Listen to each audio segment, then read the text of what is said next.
안녕하세요. 오늘은 네 번째 시간입니다. 지난 시간에 이어서 각 지역의 민요에 대해서 조금 더 깊이 있게 공부하게 될 겁니다.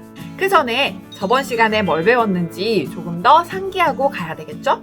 저번 시간에는 우리 민요의 개념, 우리 민족의 생활과 정서를 담고 있는 일상생활의 노래라고 했어요. 그러니 우리 삶과 괴리되어 있지 않고 언제나 우리 삶과 같이 가는 노래라고 했고요.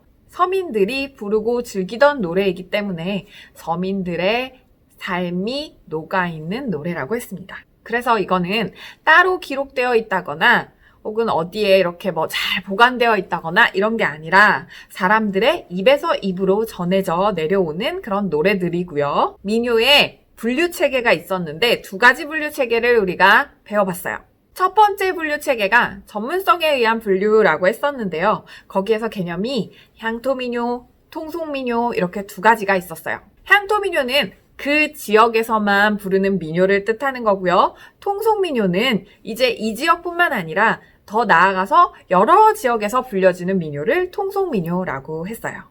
그래서 훨씬 사람들이 평가하기를 이제 전문 노래하는 사람들이 부르는 민요가 통속민요. 그래서 좀 더 전문적이다라고 평가를 하고요. 직업적으로 뭔가 노래를 부르진 않지만 그 마을 속에서만 불려지는 그런 노래를 향토민요라고 했습니다.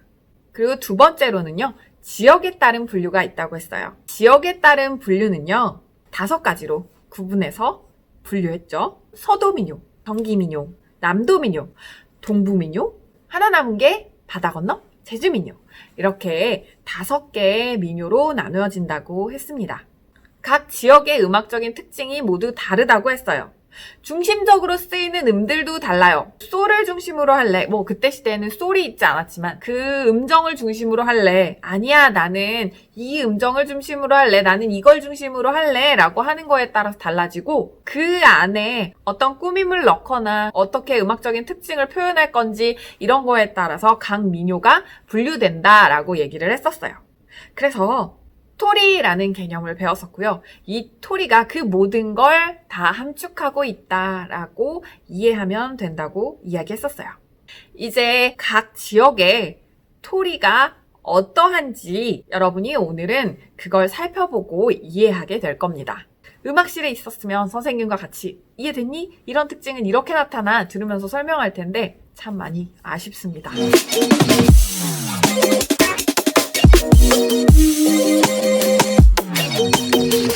우리 지도를 한번 살펴볼까요? 맨 위에 평안도와 황해도가 있습니다. 이 북한 쪽에 평안도와 황해도를 묶어서 여기가 서도민요권이고요. 조금 더 내려오면 우리가 지금 살고 있는 경기도, 서울, 그 다음에 그 밑에 충청도까지 해서 여기가 바로 경기민요권입니다. 그 다음에 더 내려가서 이제 한반도 밑쪽에 전라 남북도를 묶어서 여기가 남도민요권입니다. 동부민요권은요, 그럼 나머지 한반도의 동쪽에 있는 이 함경도, 강원도, 경상도를 모두 포함한 이 지역이 동부민요권입니다. 그리고 하나 남은 거, 저 밑에 제주민요권 하나 딱 체크하고 넘어가야 되겠죠? 이렇게 총 5개의 민요가 있다 보시면 됩니다.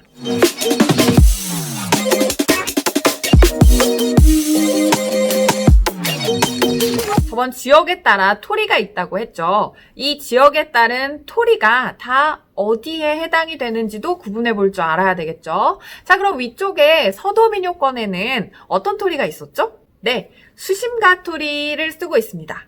그 다음에 내려오면 경기민요권에는 무슨 토리를 썼었죠? 경토리라는 걸 썼고요. 남도민요권으로 내려옵니다. 남도민요권으로 내려오면 여기는 무슨 토리? 육자배기 토리라는 걸 씁니다. 그 다음에 동쪽으로 가서요. 동부민요권에는 뭘 쓸까요? 메나리 토리라고 얘기했었죠. 제주민요에는 무슨 토리를 썼었죠? 특징 지어지는 토리가 있지 않다고 말했었습니다.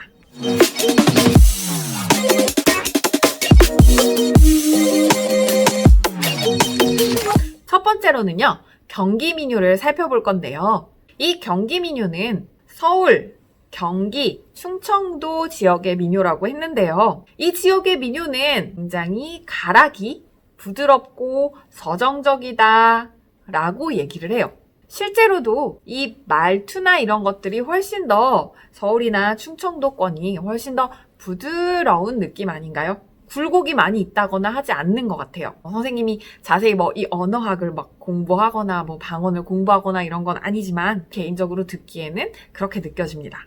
그래서 훨씬 부드럽고 서정적인데 왜 그럴까 보니까 가락이 막 이렇게 왔다 갔다 하지 않아요. 여기에서 조금씩 움직이는 그런 형태의 곡들이 굉장히 많습니다. 그래서 훨씬 부드럽고 서정적으로 들리는 것 같아요. 이 지역에서는 무슨 토리를 사용한다고 했죠? 네, 경토리입니다. 그럼 경토리의 음계를 한번 살펴보도록 할까요? 경토리의 음계는요, 솔라도레미 이렇게 5개의 음을 씁니다. 솔라도레미 굉장히 여러분 익숙한 음계예요. 단서 볼 때 중림무왕태 이렇게 얘기하잖아요. 그 음계와 같은 음계입니다. 단지 이제 서양 음악적으로 표현을 하다 보니 솔라도레미 이렇게 표현을 하고 있습니다. 여기에는 다양한 노래들이 있는데요. 우리 책에는 한강수 타령이 있고요. 여러분이 알만한 곡으로는 풍년가, 풍년이 왔네 이런 노래 기억나죠? 그다음에 도라지 타령. 도라지 타령은 초등학교 때 많이 부르는 것 같아요. 도라지 백도라지. 그 다음에 우리 책에 있는 한강수 타령. 한강수야 깊고 맑은 물에 잘 부르지 못하지만 이런 곡이 있습니다.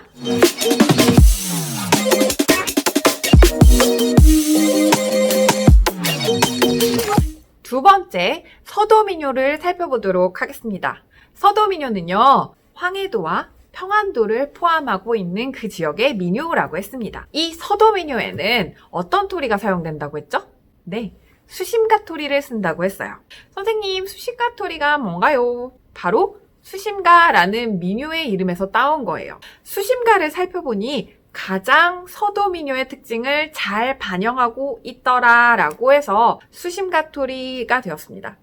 경토리는 솔라도레미 이런 선법을 가지고 있었는데 수심가 토리는 레미솔라도 무슨 차이냐 잘 모르겠다고요.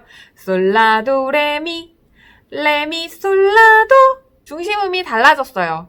레가 훨씬 더 중요해진 거죠. 그래서 이 서도민요에서는 레, 라, 도 이 3개의 음을 중심으로 곡을 많이 쓰고 있습니다. 그 중에서도 라에 해당하는 이 음을 잘게 떨어요. 수심가가 대표곡이라서 조금 살펴볼 필요가 있는데요. 수심가는 보면은 뭔가 정서적으로 막 한이 많은 듯한 그런 느낌이 많이 들어요. 엄청 느리게 시작할 거고요. 그래서 대체 무슨 말이냐, 가사가 하나도 안 들린다. 예를 들면 천천히 발음하게 되면은 안녕하세요.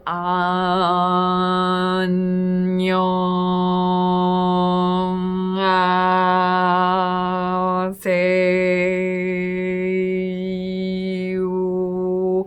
이런 식의 느낌이 많이 나는? 잘못 표현한 걸 수도 있는데 수심가라는 거는요. 슬프고 근심이 가득한 마음을 노래한 거예요. 그러니 에헤라디야 이렇게 부르는 노래랑은 다르게 훨씬 더 정적이고 훨씬 더 한이 많은 듯한 그런 노래를 부르게 되겠죠? 그럼 사람들이 이제 수심가를 들어요. 아, 수심가 좋다 하고 듣는데 계속 이렇게 늘어지는 노래만 부르고 있으면 이러면서 퍼질 수가 있겠죠? 얘를 그래서 빠른 어떤 템포의 그런 곡과 묶어주는데 수심가, 그 다음에 좀 더 빠른 수심가, 그 빠른 수심가가 역금 수심가예요. 이렇게 역금이라는 말이 들어가면 이게 쌍을 이뤄서 부르구나 라고 생각하시면 돼요. 수심가 외에도 역금 뭐뭐뭐라고 하는 게 굉장히 많거든요. 이걸 역금 형식이라고 합니다. 처음엔 느리고 빨라지는 어떤 곡을 갖다가 또 붙인 거죠. 이게 하나로 연주가 되는. 이 역금 형식은 좀 더 빨라지기도 하지만 가사가 이제 이렇게 늘어서 한순간에 좀 기다렸다가 하나 나오고 좀 기다렸다가 하나 나오고 이런 게 아니라 이제 가사가 계속 촘촘하게 계속 나오는 거예요. 랩이랑 비슷하려나요? 그래서 길게 나오는 어떤 한 부분과 촘촘하게 나오는 부분이 묶어서 노래를 하게 되는 게 바로 역금 형식입니다. 여러분 수심가에서 바로 역금 형식을 알아볼 수 있네요. 수심가와 역금 수심가 짝으로 부릅니다.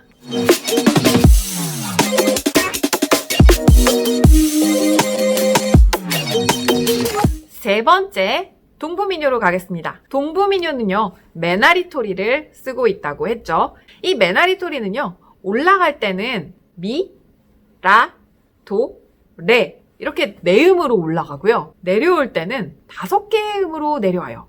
레, 도, 라, 솔, 미. 솔이 하나가 더 걸쳐져요. 그게 이 메나리토리의 가장 큰 특징이라고 보시면 될 것 같습니다. 메나리토리는요, 동부민요의 말투와도 뭔가 관련이 있지 않을까요? 훨씬 더 활동적이고 강한 억양을 가지고 있다라고 평가를 합니다. 그리고 여기에는 특징적인 음을 살펴볼 수가 있어요.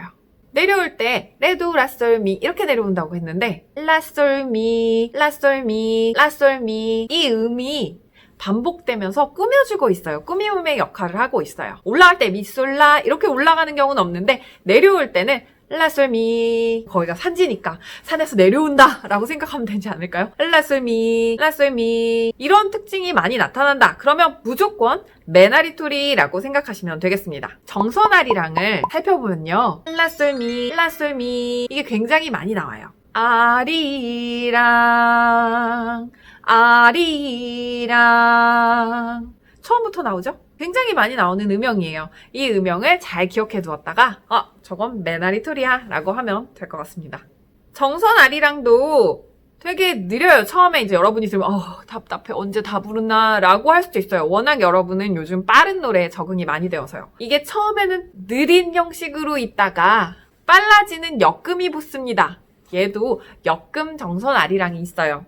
얘도 역금 형식이네요. 아까 배웠던 역금 형식 같은 개념입니다.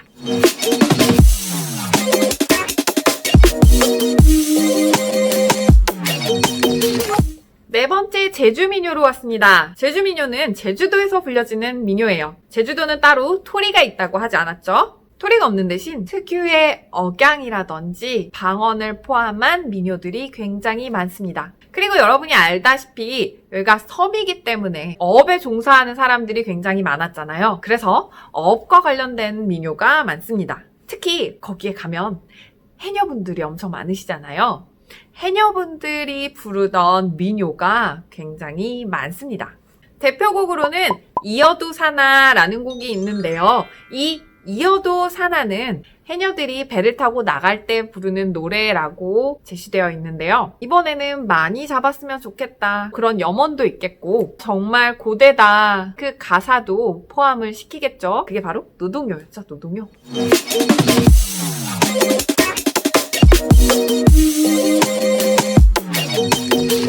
이제는 마지막으로 남도민요로 왔습니다.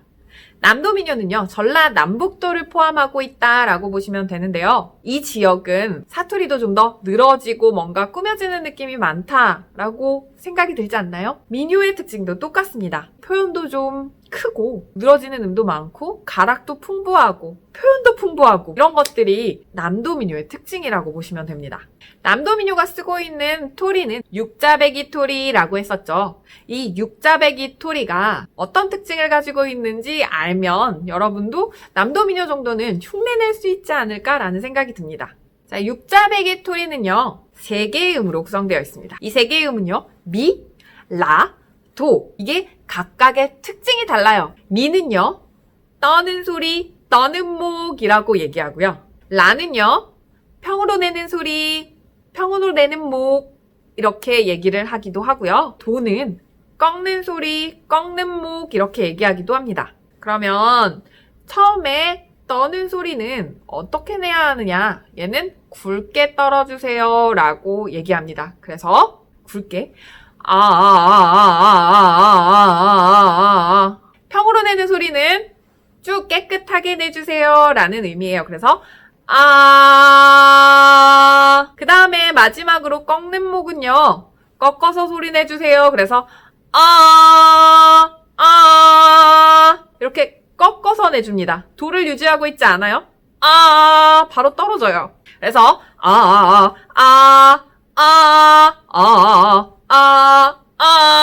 수업 시간에 이렇게 뭐 교실에 앉아있으면 선생님 시키거든요. 자, 이거 1번, 2번, 3번 이렇게 해서 소리 내봅시다 라고 하는데 여러분 지금 그렇게 가능한지 모르겠어요. 여러분 남도민요에는요 굉장히 여러분이 알만한 것들 강강술래, 진도아리랑 다 알죠. 강강술래를 부르더라도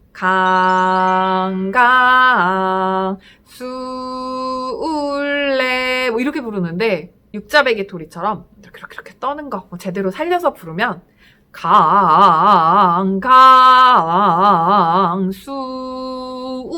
강강술래 훨씬 더 민요처럼 들리지 않나요?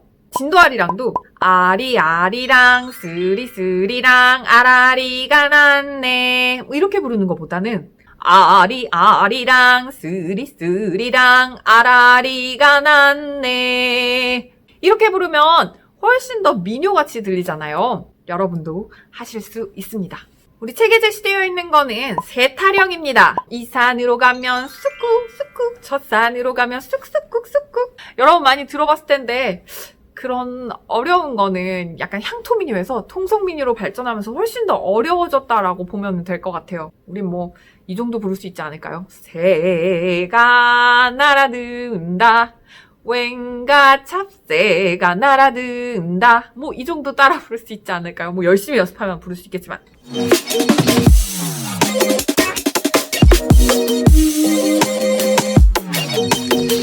자 여러분 오늘 이렇게 5개 지역의 민요와 토리 살펴보았는데요. 어떠셨나요? 우리 본래는 뭐 민요 하면 다 똑같지 뭐 민요가 뭐 이랬을 수도 있어요. 근데 각 지역마다 민요의 특징이 살펴보면 다 다릅니다. 놀랍죠? 아마 서민들의 생활과 풍습, 말 이런 거를 반영하기 때문에 각자 나타나는 어떤 민요의 특징이 달라지는 것이라고 이해하면 될 것 같습니다. 민요 지금도 가능합니다. 저 실습실에서 너무 고되다. 그럼 여러분이 노동요를 만들어 부를 수 있습니다. 뭐 쇠를 깎으면서 뭐 부를 수 있겠죠. 여러분의 그 힘듦을 담아서 용접을 하면서 뭐 이 용접이 잘 됐으면 좋겠다의 염원과 이 용접의 고됨 뭐 이런 식의 그 힘듦과 고됨을 담은 어떤 민요를 만들어 볼 수도 있지 않을까요?